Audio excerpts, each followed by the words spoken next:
वासियों से ये कहना चाहता हूँ, इसके बहुत बहकावे में आ गए। अब सावधान हो जाइए, आपके बालक आपसे बख्शेंगे नहीं। ये जंग है और जंग में वो हारता है जिसका साहस कमजोर पड़ जाता है। ना किसी बीजेपी खतरे में है, इनकी कुर्सी डगमगा गई है। ये कब तक इस धर्म के नाम पर वोट डालें? और जो जुर्म बीजेपी का जुर्म है उससे ज्यादा मीडिया का जो वो है, मोदी मीडिया किसान कह रहे हैं जिससे, उसका जुर्म है। गाजीपुर बॉर्डर तो उजड़ गया, उखड़ गया और यहाँ तो 10-20 ही आदमी रह गए, फलान हो गया, कल तुमको अल्टीमेटर जाएगा, भगना पड़ेगा। वो भी हमारे पूर्वज थे।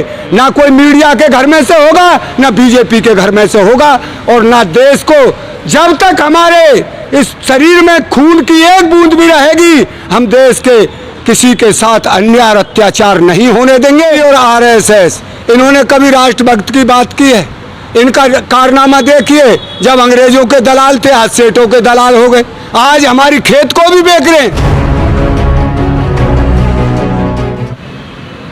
क्या हो गया? कोई मुंह खिला गया छोड़ा। कोई नहीं, आप सामने देखो। 7 महीने से ज़्यादा का वक्त बीत चुका है, किसान लगातार दिल्ली के बॉर्डरों पर बैठा हुआ है। लेकिन सरकार और किसानों के बीच जो वार्तालाप हुई उसके बाद भी बातचीत भी बंद हो गई। लेकिन अब कुछ बात आगे नहीं बढ़ रही है। किसान तो अपनी जगह पे बैठा है, लेकिन सरकार में टस से मस नहीं कर रही है। सबसे पहले तो जो भी भाई आपके वीडियो को देख रहे हैं, मैं उनको सबको नमस्कार और राम राम करता हूं। ये तो 7 महीने से 8 महीने में ही आंदोलन हमारा चला है और आंदोलन किसान कर रहा है। किस बात पे कर रहा है ये भी सरकार को पता है। हमारी चोरी हुई है और चोरी होते होते देश आज़ाद हो गया है, 73 साल हो गए हैं। उसके लिए किसान ने आंदोलन किया है। हम जो फसल बोते हैं उसका दाम हमको पूरा नहीं मिलता। जब खाद और डीजल के दाम आसमान छू रहे हैं और आपने एमएसपी का दाम 1975 रुपये बताया किया, वो हमको क्यों नहीं मिलता? ये बहुत दिन हो गया इस पीड़ा को सहते सहते। एमएसपी बढ़ा दी है? कोई एमएसपी नहीं बढ़ी, 75 है। वो बिका कहाँ? बिका तो हमारा किसी कोई बता रहा भाई उधर पूर्वांचल में तो 15 से तो लूट लिया बनिया उन्होंने धान बिचौलियों ने। और यहाँ 1700 तक की, यहाँ हमारे पूर्व पश्चिमी उत्तर प्रदेश में 1700 बिक रहा है। तो ये हमको जो नुकसान हो रहा है इसकी भरपाई कौन करेगा? एमएसपी जो आपने दी है ये हमारी लागत का 10 या 15% ज़्यादा है जो लागत लगती है। हम जो खेत में काम करते हैं उसका कौन भुगतान करेगा? क्या ये जो हमारा व्यवसाय है, हम व्यापार नहीं करता, किसान व्यवसाय कर रहा है और इस व्यवसाय से बच्चों को पालता है और देश के पेट को भरता है। फिर ये व्यवसाय में भी जब हमको पूरा जो आपने रेट बनाया, कोई भी न्यूनतम समर्थन मूल्य हर चीज पे लिखा रहता है और उसका बड़ा रेट भी लिखा रहता है कि ये इतने के, इस बार हमने खर्चा वो काट करके न्यूनतम समर्थन मूल्य इतना बनता है। तो वो जब उस रेट पे दे रहा है तो हमारी फसल क्यों नहीं बिकती? इस बात की लड़ाई है। और 7 महीने से 8 महीने की बात पर हम घबराएंगे नहीं। हम जब फसल तैयार करते हैं और फसल हमारी 4 महीने में तैयार होती है, कोई 3 महीने में तैयार होती है और ईख की फसल 1 साल में तैयार होती है, तो किसान 1 साल तक फसल ईख की तैयार करता है। ईख को डाल दिया है सेम मिलों में और उसका पेमेंट आज तक नहीं मिला है। तो फिर किसान तो जब भी नहीं घबरा रहा, और वो घबराए तो फिर करे क्या? क्यों कि ये चोरों से पाले पड़ गया है। ये जो कोई आज किसी की जेब से 100-200 रुपए निकाल ले, उसको पकड़कर चोरी का इल्जाम लगता है और वो जेल जाता है।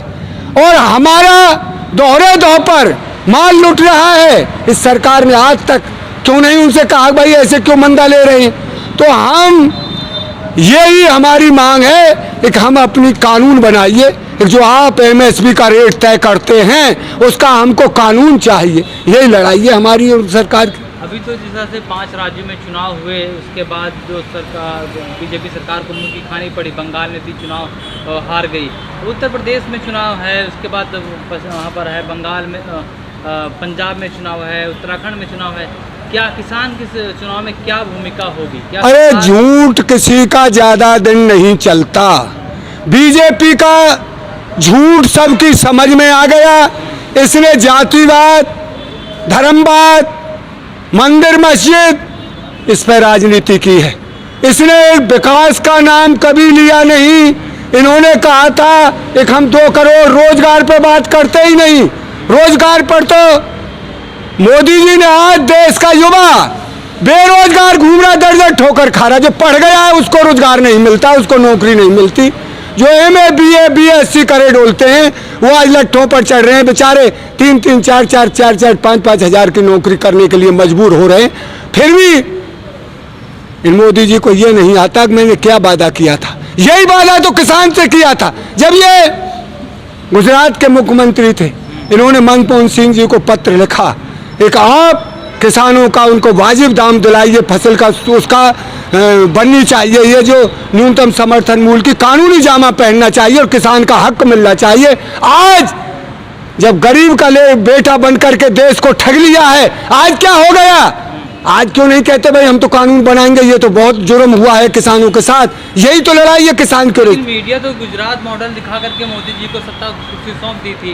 गुजरात मॉडल आखिर था कौन सा? गुजरात मॉडल, मैं तो भैया गुजरात गया नहीं हूँ, पर जो गुजरात गए हैं, गुजरात में भी जो किसान हैं, मजदूर हैं, उनकी दुर्दशा ऐसी है कि वहाँ बोल नहीं सकता। वहाँ इतना दबकर रह रहा है कि गरीब और मजदूर एक उनको बोलने का हक नहीं है। यही गुजरात मॉडल की तरह हिंदुस्तान को करना चाहते हैं, पर हिंदुस्तान का किसान अब जुल्म सहन नहीं करेगा और इनके काले कारनामे का इनको जवाब देगा। लेकिन तब तो हिंदू रक्षा की बात करती है बीजेपी।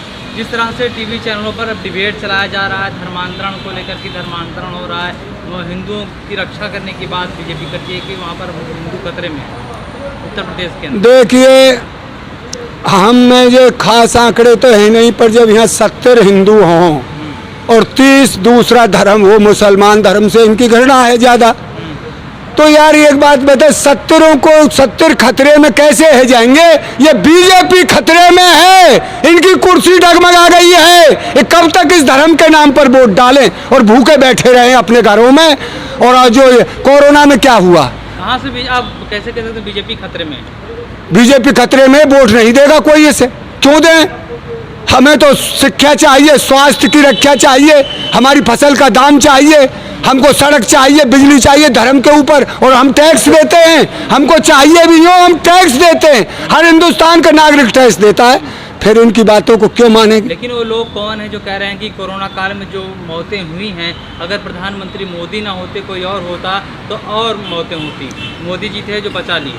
देखिए, ये अपनी पीठ को थपथपाइए। इस मीडिया के कारनामे की भी पूरे देश को पता पड़ गया है। जो जुर्म बीजेपी का जुर्म है, उससे ज्यादा मीडिया का जो वो है, मोदी मीडिया किसान कह रहे हैं जिससे, उसका जुर्म है। क्यों? कि इन्होंने इधारे में रखा है देश को, इन्होंने उसको साफ नहीं होने दिया चेहरा को। जब कोई गलती करता है, मीडिया का काम है उसको उजागर करना, गलती हुई है। तो उस मीडिया की लड़ाई आप कैसे लड़ेंगे? उससे कैसे लड़ेंगे? मीडिया से लड़ रहे हैं हम, खूब इन्होंने जोर लगा लिया, हर एक तरह हमने यहाँ चलाया है। उस हिंदुस्तान चैनल ने एक गाजीपुर बॉर्डर तो उजड़ गया, उखड़ गया, और यहाँ तो 10-20 ही आदमी रह गए, फलान हो गया, कल तुमको अल्टीमेटर जाएगा, भगना पड़ेगा। क्या ये मीडिया का और मोदी का ही देश है? ये देश सबके मिलके बनता है। ये देश मुट्ठी जब बनती है, जब पूरे हाथ की उंगली और अंगूठा एक हो जाते आप मानते हो जो मेन स्ट्रीम मीडिया है, जिसे आप मोदी मीडिया कह रहे हैं, क्या वो आपकी आवाज़ नहीं बन रही है क्या? अरे वो कभी मत बनो। किसान, वो मजदूर, वो शक्तिशाली कौम है जिसने देश के लिए सदा से कमाया है और देश पर कुर्बानी दी है।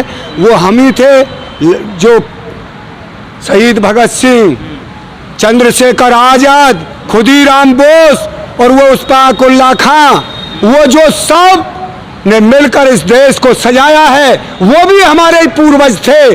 ना कोई मीडिया के घर में से होगा, ना बीजेपी के घर में से होगा, और ना देश को, जब तक हमारे इस शरीर में खून की एक बूंद भी रहेगी, हम देश के किसी के साथ अन्याय और अत्याचार नहीं होने देंगे और ना देश को हम ऐसे लुटने पिटने देंगे। बीजेपी और आरएसएस तो अपने आप को राष्ट्रभक्त बताती है कि हम ही सबसे बड़े राष्ट्रभक्त हैं। बीजेपी और आरएसएस इन्होंने कभी राष्ट्रभक्त की बात की है? इनका कारनामा देखिए, जब अंग्रेजों के दलाल थे आज सेठों के दलाल हो गए। आज हमारी खेत को भी बेच रहे हैं, अब तक तो हमारी फसल ही लूटती थी, अब खेती को भी उन्हीं को हवाले कर रहे हैं। एक खेती, भाई तुम अपना खेती को पूंजीपतियों को दो और इनकी ये करेंगे खेती। हम कहाँ जाएंगे जी? ये देश कहाँ जाएगा? हम रोटी को लुटने नहीं देंगे, ना तिजोरी में बंद होने देंगे। किसानों ने, हमारे नेता ने, राकेश टिकैत ने और हमारे जो किसान नेता हैं उन सब ने कह दिया, देश को हम पूरा किसान, जो हमारे 40 किसान नेता हैं वो सबके सेनापति हैं और पूरी सेना उनकी पीछे खड़ी है। जो आदेश होगा उसका पालन होगा। आपके नेता राकेश टिकैत को बीजेपी के नेताओं ने कहा है कि वो एसी कमरे में सो रहे थे। वो कहेंगे ये राकेश टिकैत नहीं है, राकेश डकैत। अब इनके कहने से का भैया डकैत हुए कोई? अरे इनके कहने से कोई डकैत नहीं होता। इनके तो जन कब से कह रहे हैं। ये मोदी कौन है? राकेश टिकैत, यहाँ गर्मी पड़ रही है, एसी में सो गया, जुल्म हो गया। जो चाय बेचता था और जिसने झूठ बोलकर देश को ठगा है, वो तो आज 8,500 करोड़ के विमान में उड़ रहा है और कितनी बड़ी एसीओ में रह रहा है। क्या मीडिया उसकी तरफ नहीं देखती? इन बीजेपी के दलाल नेता जो पूंजीवाद के हाथ में खेल रहे हैं, इनकी तरफ नहीं देखती? इस देश को लुटने नहीं देगा किसान और मजदूर भारत का, और इनको मुंहतोड़ जवाब देगा और देश की रक्षा करेगा। जब तक किसान और मजदूर के खून है शरीर में, जब तक लड़ाई लड़ेंगे और देश को आजाद करेंगे। बंगाल के बाद उत्तर प्रदेश में भी अब किसान खेला करेगा क्या? अरे इनको ये तो हमारा है, यहाँ तो हम रह रहे हैं। बंगाल तो हम यहाँ पहुँच कर गए थे, ये तो हम वोट डालेंगे यहाँ। बंगाल में तो वोट, बंगाल वालों भाइयों ने हाथ जोड़ने की किसानों की बात करो, वो समझ गए ये तो भाई पार्टी ठगों की पार्टी है, उन्होंने वोट नहीं दिया। यहाँ तो वोट हम स्वयं डाल रहे हैं और एक दूसरे को समझाएंगे। कोई गलती होगी कोई भाई की समझने में, जो ये समझा रहे थे कि ये छोटे किसानों के लिए बिल बढ़िया है, किसके लिए बढ़िया है? छोटा किसान कहाँ ले जाएगा अपनी फसल को? क्या उसको अब मोदी जी ने, जो छोटा किसान है उसको उसकी फसल का 2,500 रुपये कुंटल बिकवा दिया? छोटे किसान के लिए कैसे बढ़िया है? जो जिसका है ये पूंजीपतियों के लिए बढ़िया है। इन्होंने बिल बनाया है पूंजीपतियों के लिए बनाया है, ना कि किसान और मजदूरों के हित में। इन्होंने तो देश का सत्यानाश कहूँ या क्या कहूँ, एक ऐसे मोड़ पर लाकर खड़ा कर दिया है जहाँ पूरा देश एक ऐसे मोड़ पर खड़ा है और देश का युवा एक ऐसे दलदल में फंस गया है कि उसमें से निकलना भारी बात है। जो हमारे इन्होंने वादा किया था किसी पे खरे नहीं उतरे। कौन है इस दलदल से इस देश को निकाल सकता है? अरे वो किसानों का हितैषी किसान उसको बनाएंगे, जो नेता किसान ऐसा चुनेंगे जो देश की रक्षा करे, और देश की अब तक रक्षा हुई थी। ये तो आकर के इन्होंने एक प्रोपेगेंडा कर दिया।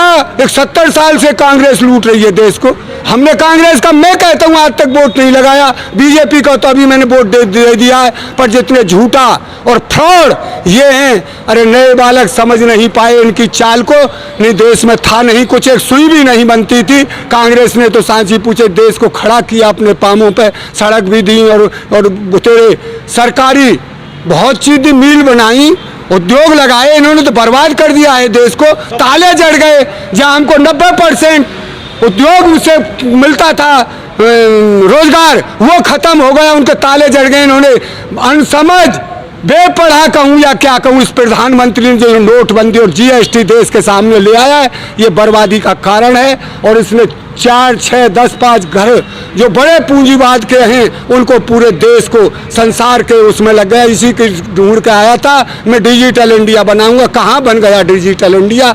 मैं पूरे देशवासियों से ये कहना चाहता हूँ, इसके बहुत बहकावे में आ गए। अब सावधान हो जाइए, आपके बालक आपसे बख्शेंगे नहीं। ये जंग है और जंग में वो हारता है जिसका साहस कमजोर पड़ जाता है। ना किसान का साहस कमजोर पड़ेगा कभी, और किसान जीतेगा और सरकार हारेगी। जय हिंद, जय भारत, जय किसान, जय जवान।